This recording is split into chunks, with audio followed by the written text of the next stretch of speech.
Hey there, thanks for being here. Today's video is all about condos.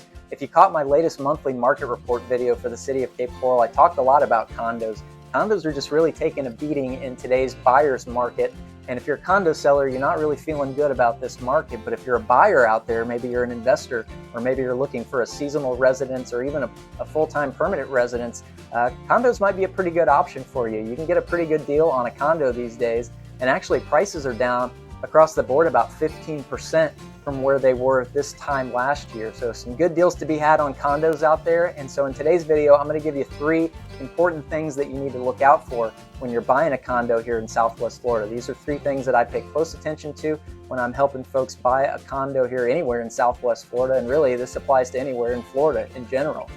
So 3 important things, and we'll get to those here in just a second. But if you're not familiar with this channel, my name is Dustin Guthrie. I'm a longtime resident of Southwest Florida and Cape Coral, and I'm a near 20-year full-time real estate broker here in Southwest Florida and Cape Coral. And I do a video like this every single week, usually just good informational topics. They don't always have to do with real estate. Sometimes it's just, a good update on what flood insurance is doing, or a good update on, a new development that's coming to the area. So if you are somebody that's interested in Southwest Florida, maybe you live here now, or maybe you're moving to Cape Coral, or thinking of moving to Punta Gorda, or moving to Fort Myers, or even moving to Bonita Springs or Naples, reach over and hit that subscribe button, because I think you'll get a lot out of these videos. I really spend a lot of time and effort on these things every week, just to try to create some really good value for you and give you a lot of good information, because I know if I can do that, you're going to remember me the next time you do need a realtor here in Southwest Florida and reach out. Of course, my contact information is right there on the screen. It's also down in the description of this video,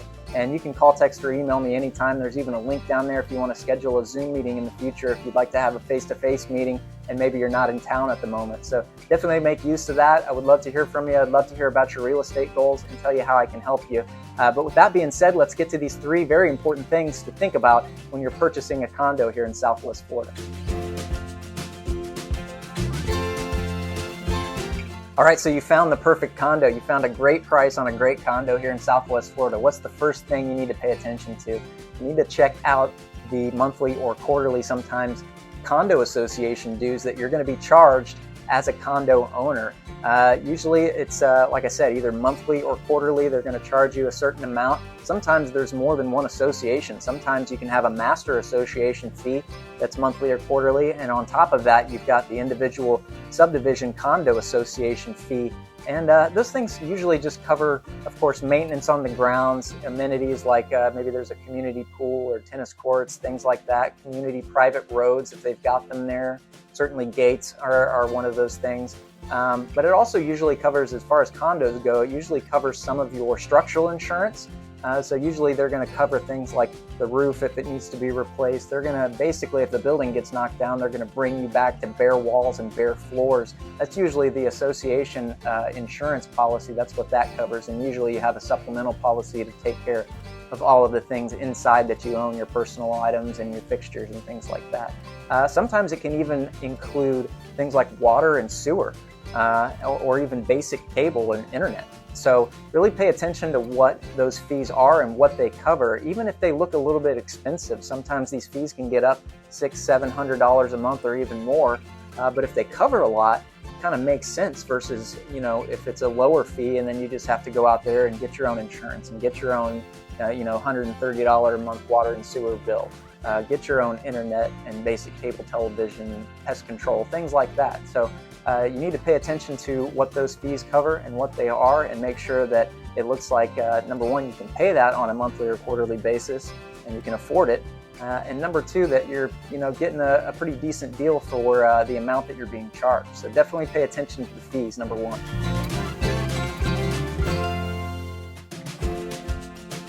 All right, so you've checked out the condo fees, the monthly or quarterly condo fees. You see exactly what you're going to be paying every month or every quarter and what it covers, and it still looks like on paper that you're getting a pretty good deal here. That amount is a pretty good deal for what it covers. So what's the next thing you need to be paying attention to? Number 2, in my view, is the community restrictions. So every condo association is going to have rules and regulations, things that you can do and can't do with your unit there. So you'll find these rules and regulations in the condo associations governing documents. You can usually get those from either the seller of the condo or from the professional condo association manager that takes care of the association. So when you read through those rules, pay close attention to what you can and can't do there. Usually there are going to be things like rental restrictions. So most of the time, you're not going to be able to rent your unit for, in some of the best case scenarios, for less than 30 days at a time. So if you're an investor and you're looking to buy something for to use as an Airbnb or something to rent out weekly, you need to pay close attention to those rules and regulations, because like I said, 9 times out of 10 there's going to be rental restrictions in there, and they're not going to let you rent that unit on a weekly basis, and sometimes not even on a monthly basis. A lot of them have minimum 90-day leases, so you can maybe rent it seasonally for 3 months at a time. In some cases, you're not allowed to rent your unit at all. Either there are no, they don't allow rentals at all in the association, or they make you as an owner own that property for maybe a year or two before you'll be able to rent it out. So especially if you're an investor looking into these things, it's very important. Some other restrictions are things like pet policies. A lot of times they'll have a pet policy that says, you can't have more than 2 animals, and maybe you can't have an animal over 30 pounds or something like that. So if you've got a big golden retriever that you want to bring down with you to live in this condo, that's a very important piece of information to have, is what the restrictions are. So those are just 2 examples, but you really need to make sure that the overall restrictions for the condo association fall in line with what your use for that condo is going to be. So take a look at those documents, take a look at the restrictions. All right, so you've checked out the fees. Fees are looking pretty good for what you're getting on a monthly or quarterly basis. You've looked at the restrictions in there, and they're not going to impede you from living your best life at your newfound condo here. If you're a seasonal or a full-time resident, you're going to be able to bring your dog. If you have one, you're going to be able to rent it out as you need to. You've checked all that. What's number 3? What's the third thing that we need to be paying attention to? Well, the third thing, quite frankly, is the overall financial health of the association. There's a lot of requirements that condo associations have right now. We've got more now than we did even just a year or 2 ago. If you recall that really horrible high-rise condo building that collapsed in Surfside, Florida a few years ago, there was a lot of legislation that came out of that. So especially for condo complexes that are 3 stories or higher, there's a lot of requirements now to have in place plenty of reserves for structural inspections and structural items. If something were to go down, they need to have enough money set aside to go ahead and repair those kind of things. So that all requires a commitment from the management company and from the association board to collect enough fees every month to make sure that they're in compliance with those things. So there's a lot of associations out there that you'll see, maybe they've got really low fees because all the members want those low fees, but the board is not really doing what it needs to be doing to fund those requirements. And so if that condo association is not really healthy, if there's not a really good chunk of money set aside for the reserves, if the reserves aren't well funded, if they're running in debt every year because they're not collecting enough funds to cover their maintenance and insurance and all that other kind of stuff, you might want to kind of steer clear of that association, because it's only a matter of time before the residents there get hit with a special assessment. And those special assessments are in addition to those monthly and quarterly HOA dues, condo association dues. And sometimes they can be, down at Fort Myers Beach after the hurricane, there were some down there that got $100,000 special assessments. So you don't want to get into that. So the fees might look really good, and the price looks really good that you're getting for the condo, but if it's an association with a lot of holes in its overall financial health, you might want to just steer clear of that one. So really pay attention to the financial health of the association. It's very, very important now more than ever.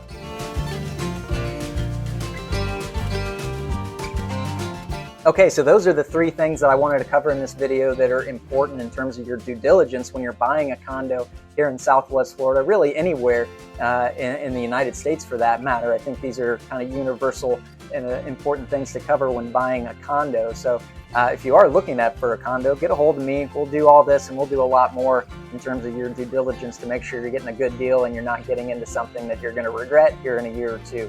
But that being said, let's go take a look at a real-life example of a really well-priced condo on the market right now in Cape Coral. We're going to head over to the southeast section of Cape Coral. This is in a pretty good area, and check out this condo deal. And then I'm going to run you through these three things, these three pieces of due diligence, and we're going to decide together if that condo really is as good of a deal as it looks like it is on paper.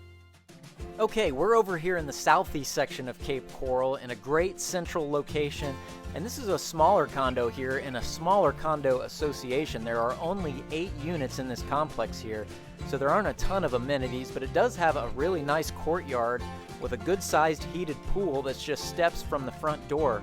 From the looks of things, it looks like this building is getting a brand new roof, so we'll want to dig into that a little further to see what's going on.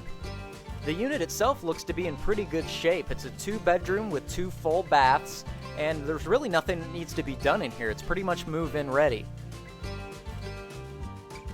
So at $159,000, this is actually looks like a pretty good unit for that price point. Now it's certainly no frills by any means, and it's a smaller unit, just under 900 square feet. But it is a 2-bedroom with 2 full bathrooms. And it was built in the 80s, and you can tell that it was built in the 80s. There's a lot of dated features in here, like the cabinets and the countertops, things like that. But there's also a lot of really nice features in here as well. You've got tile floors, these upgraded tile floors throughout the entire unit, so you don't have to mess with carpet or anything like that in the bedrooms or elsewhere. And another thing that I like about this unit, it's got a laundry room right in the unit itself. So a lot of these cheaper condos, you'll see either shared laundry facilities, on site that everybody in the HOA kind of uses as they need it, or even no laundry facilities at all. So it's nice to see that this one actually has a laundry room. So there's a lot of really good features in here, and it looks like a pretty good deal on paper at $159,000. But let's take it through those 3 things that I warned you about and see if it really is as good of a deal as it looks like on paper. All right, so for all intents and purposes, a nice little 2-bedroom clean unit there in the Southeast Cape, $159,000. This looks like a pretty good deal on paper, but let's run it through those 3 steps of due diligence and see if it's really as good as it looks like just on this sheet of paper right here. Now, let's start out with the fees. What are the monthly or quarterly fees here in this association? Keep in mind there's only 8 units here, so it's not a terribly big association. But what are the fees here? Well, fees are collected monthly for this association, and they're only $300 a month. $300 a month is extraordinarily cheap right now. In fact, I haven't seen a $300 a month HOA fee in at least 2 years. Normally they're $400, $500, $600 a month, so this is extraordinarily cheap at $300 a month. But what does that really cover? Are we getting a deal with that or not? Of course, it covers the maintenance on the lawn and the land around there. So they're going to mow the grass, they're going to weed eat, they're going to keep the beds in good shape. Of course, it also covers the common areas and the rec facilities. Again, this is only a little 8-unit building, but they have a nice central pool right there, nice central heated pool. So they need somebody to come and clean that every week and make sure the chemicals are looking good in that. So it covers those areas. Of course, they've got to have reserves for things like the roof and the parking lot and the exterior paint. That's all covered in that $300 a month. And they're also including the trash removal. The community has a little dumpster out there, so trash removal is covered in there. And also controls the outside pest control, so they're going to come and spray the grounds, keep those nasty palmetto bugs hopefully out of your unit. So that's nice. And believe it or not, this includes water and sewer too. That $300 a month includes your water and sewer bill. And the average water and sewer bill right now in Cape Coral, probably at least about $100, $120, maybe $130. So, it's pretty nice for $300. That also, it's also going to include your water and sewer bill. But what about insurance? Insurance is one of the biggest costs associated with these monthly HOA fees, these monthly condo fees. Well, turns out there's a little bit of a red flag here. So we saw that roof isn't on there right now. It turns out they're in a little bit of a dispute, it looks like, with their insurance company. It sounds like they're on the back end of that, and they're about to get that roof completed here later this summer. But for right now, they don't have any structural insurance on this building right now. So that $300 a month looks good on paper, but you don't have any structural insurance there. They have liability only is what it says, which also means you probably can't get a loan on this. If you were going to try to buy this unit with a conventional mortgage or something like that, they're probably not going to lend on it because they don't have adequate insurance coverage here. So that's a little bit of a red flag there. You got to maybe dig into that a little more, the details on what's going on there. But $300 a month looks good on paper, but missing that insurance, when they get that figured out with the roof and they actually go back and get a proper insurance policy for this building, that $300 a month is going to go up probably $200. So it'll probably be a $500 a month HOA fee, condo fee here, which is a little bit more in line with what we see in the average condo like this in Cape Coral. So fees look pretty good for right now. They're probably going to go up a little bit, but we need to pay attention and dig into that a little bit further with the insurance situation. All right, so the second thing that we talked about was the restrictions. So depending on what you're going to use this condo for, what are the restrictions? Are any of these restrictions in this condo association going to keep you from doing what you want to do with your unit? Well, we talked about rental restrictions. In this particular building, they have a minimum of 3-month leases. So Airbnb's out the window. You can't rent these units weekly. You can't even rent them monthly. So the lowest amount of time that you can rent these units for is 90 days. So maybe that would be a seasonal rental for somebody coming down, being a snowbird that lives here for 3 months out of the year, could maybe rent this unit. Certainly annual rentals are no problem. So if you're an investor buying this looking to put a tenant in it, that's no problem whatsoever. But again, Airbnb is out of the question per the restrictions right here. The other restriction that's important is there's no pets allowed in this complex. Some people that might not be a big deal for. Some people are pet people. So if you got a couple kitty cats, you got a couple puppy dogs that you're looking to bring to your condo here in Cape Coral, the association's not going to let you keep those at this unit. So maybe that's important, maybe that's not for you, but it's important to note, certainly. And the final thing is, I didn't mention this earlier in the video, but one of the restrictions that some of these complexes have are age restrictions. Some of them are 55 and older only, but that's not the case here. This is not a 55 and older complex, so if you're younger than 55, you're more than welcome to buy a condo here. Under 55-year-olds can rent these condos. So for all intents and purposes, unless, again, you're looking for an Airbnb or you're somebody that's looking to keep a pet in place, restrictions don't look too bad here. All right, so finally, and probably most importantly, what is the financial health of this association? Is it in good shape? Are they running a deficit? Are they in financial trouble here? That's very important. So I looked into it a little bit, probably not as much as I would have if I actually had a client looking to purchase this condo, but I was able to come up with the financial documents for this association from last year, so 2023. And quite honestly, they're in pretty good shape as far as one of these little condo complexes go. It looks like they're well managed over there, but at least last year, for last year's budget, had about $24,000 in an operating account for the things, again, for like the maintenance and the insurance payments and pool maintenance and all that kind of stuff. So $24,000 in their operating account, and plus about $46,000 in their reserve account. And believe it or not, they ran a pretty significant deficit last year because they had a lot of expenses associated with the hurricane. I'm sure they had a lot of hurricane deductibles and whatnot. And so they actually ran about a $41,000 deficit last year once they paid all of that off. In other words, their expenses because of that hurricane deductible and whatever else they had there for that storm caused their liabilities to be more than the total sum amount of the association dues they brought in last year. So that's why you have reserves for when unexpected things like that happen. They had plenty of reserves, so even though they ran a $41,000 deficit last year, they still have about $70,000 in assets right now. So this seems to be a pretty well-run condo complex over there. So everything all together, is this a good deal or is it not a good deal? Well, there's a few red flags that probably deserve a little extra attention, especially regarding the insurance issue. Probably would want to make sure that roof is getting on there in the very near future, and that there is plans in place to get a more proper structural insurance policy on these buildings, because obviously that's very, very important considering we're in the middle of hurricane season right now.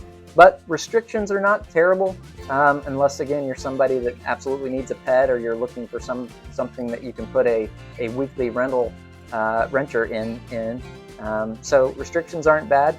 The finances are pretty good in this association. So I would say, taking everything into consideration here, this looks like a pretty decent deal, especially if you could negotiate a few bucks off that purchase price, off that $159,000.